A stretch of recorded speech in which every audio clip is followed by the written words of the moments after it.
So whether you're new to real estate investing or not, you're going to enjoy this video because I put a little different twist to this. If you're not new, you understand the BRRRR method, which is buy, rehab, rent, refinance, and repeat, right? So I want to get into that, but I want to explain our little twist of this and some of the inefficiencies that I see some real estate investors make when using the wrong financial product, right? i.e. a mortgage.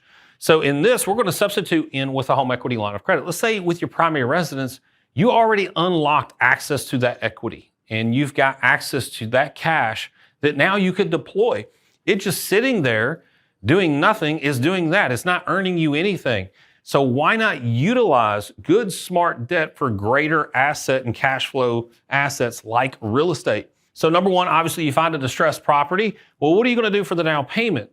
Instead of going and getting a mortgage or a hard money loan that's going to have closing costs, high interest rates, and points, you could utilize the HELOC that you already have on your existing property as the down payment. Then also when it comes to rehab, you're going to use that existing HELOC to renovate that property. Or you could even take out a HELOC against that new investment property as well. Have access to even more equity if there is equity in the new property. There may not be just yet because you just bought the property, you haven't rehabbed it yet. But here's a difference between a mortgage and a home equity line of credit. Because in a mortgage, you're going to need to go ahead and determine how much cash you're going to need for the long haul of rehabbing that property. And you're going to take it all out on the front end, which means you're going to have closing costs and interest paid on the entire amount even before you used it. However, with a home equity line of credit, it's a simple interest line of credit. You're only going to pay interest on what you've used, and you're not going to be paying the points or the closing costs that would be associated with a mortgage. So you're going to rehab that property, fix it up, then you're going to rent it out to increase your cash flow. Now you're going to refinance it to gain access to even more equity via a home equity line of credit. So again, now you're avoiding the closing costs and the points and the high interest rates associated with the mortgage. But the purpose of doing this is to gain access to the equity. If you do it, once again, inside of a mortgage, you're going to have to determine the total amount you want access to right on the front end, and you may not use all of it right now, but yet you're going to pay interest on all of it right now. However, with a home equity line of credit, what you use is the only thing you pay interest on. Now you're going to repeat the process, and you could be using the HELOC or the cash extracted out of the home equity line of credit to buy another cash flow asset. So this is the BRRRR method, very familiar with a lot of real estate investors. If you're not, I would definitely research the BRRRR method.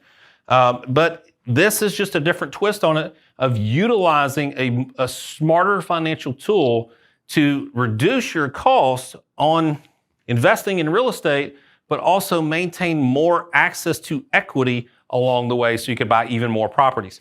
People don't realize this is when I say purchase this property, you could actually purchase this property with a home equity line of credit. So that's something else that's a different twist too. Typically, when you get a mortgage on an investment property, they're going to limit you to about 75% loan to value.